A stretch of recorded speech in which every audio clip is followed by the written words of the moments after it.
नमस्कार श्रोते हो, रेडिओ जयंतच्या आनंदी कट्ट्यावर मी अनुराधा आपणा सर्वांचं मनपूर्वक स्वागत करते.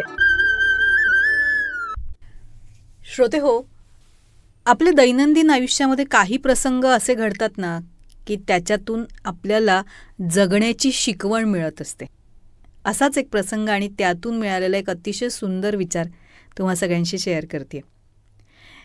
देवपूजा करत असताना पूजा झाल्यावर मी समईची ज्योत पेटवली आणि त्या ज्योतीला लावून उदबत्ती पेटवण्याच्या प्रयत्नामध्ये उदबत्ती हातातून निसटली.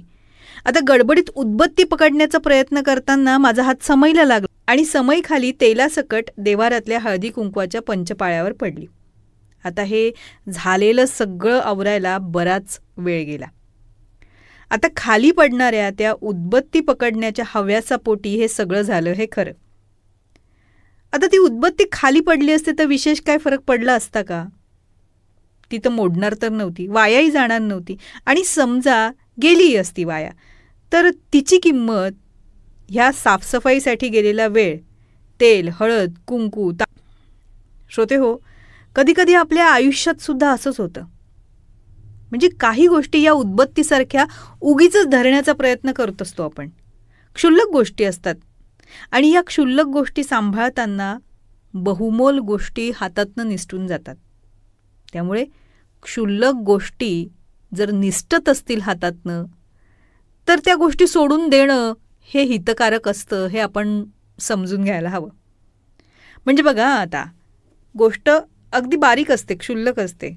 मला नमस्कारच नाही केला, मला आमंत्रणच नाही केलं, स्टेजवर माझं नावच नाही घेतलं, वाढदिवसाच्या शुभेच्छासुद्धा दिल्या नाहीत, मी फोन केला होता पण फोन उचललाच नाही, मी गेलो होतो पण बसायला खुर्चीच दिली नाही, मला कोणी मदतच केली नाही, आणि हे कमी की काय तर आता आणखीन माझ्या पोस्टला कोणी लाईकच केलं नाही, इत्यादी इत्यादी. खरं ह्या अतिशय किरकोळ बाबी आहेत. आपला अहंकार ना या सगळ्या गोष्टी मनात धरून ठेवण्यासाठी कामी येत असतो, द्यायला हवा.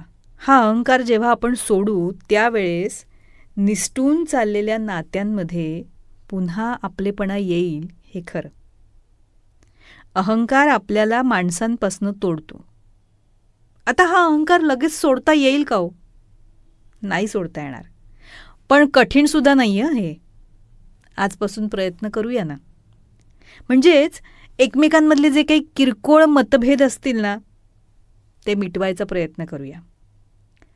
पहिली सुरुवात कुणी करायची हा प्रश्न जर एकमेकांच्या मनात येत असेल तर पहिली सुरुवात आपणही केली तरी त्यात कमीपणा नाही आहे, हा विचार आपण मनात ठेवूनच ती सुरुवात करायला हवी आहे. जेव्हा हे मतभेद मिटतील, गैरसमज दूर होतील आणि पुन्हा छान पहिल्यासारखं आनंदाचं नातं निर्माण होईल ना, त्यावेळेस आपल्याला जो आनंद आणि समाधान मिळेल ना त्याचं मोजमाप करता येणं शक्य नाही आहे. म्हणूनच आपल्यामध्ये अगदी हा ठासून भरलेला अहंकार, इगो कमी करण्याचा प्रयत्न करूया. प्रसंगी काही गोष्टी सोडून देऊया. मग बघा, मित्र, नातेवाईक, आपल्या माणसांनी भरलेलं हे आपलं आयुष्य किती सुंदर होईल ते.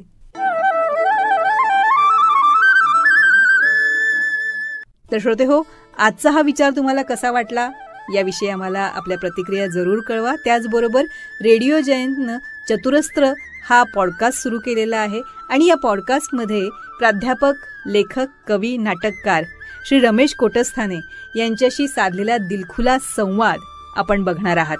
या संवादाचे दोन्ही भाग आपण आपल्या चॅनलवर अपलोड केलेले आहेत, तेव्हा हे दोन्ही भाग जरूर बघा. ते तुम्हाला कसे वाटले याविषयीच्या प्रतिक्रिया नक्कीच आमच्या कमेंट बॉक्समध्ये लिहा. त्याचबरोबर श्री रमेश कोटस्थाने लिखित खुळा पाऊस या पुस्तकाचं अभिवाचनही रेडिओ जयंतवर उपलब्ध आहे. ते देखील जरूर ऐका आणि त्याविषयी देखील आपल्या प्रतिक्रिया आम्हाला नक्की कळवा. आणि दर्जेदार कार्यक्रमांसाठी रेडिओ जयंत लाईक करा, शेअर करा आणि सबस्क्राईब करा.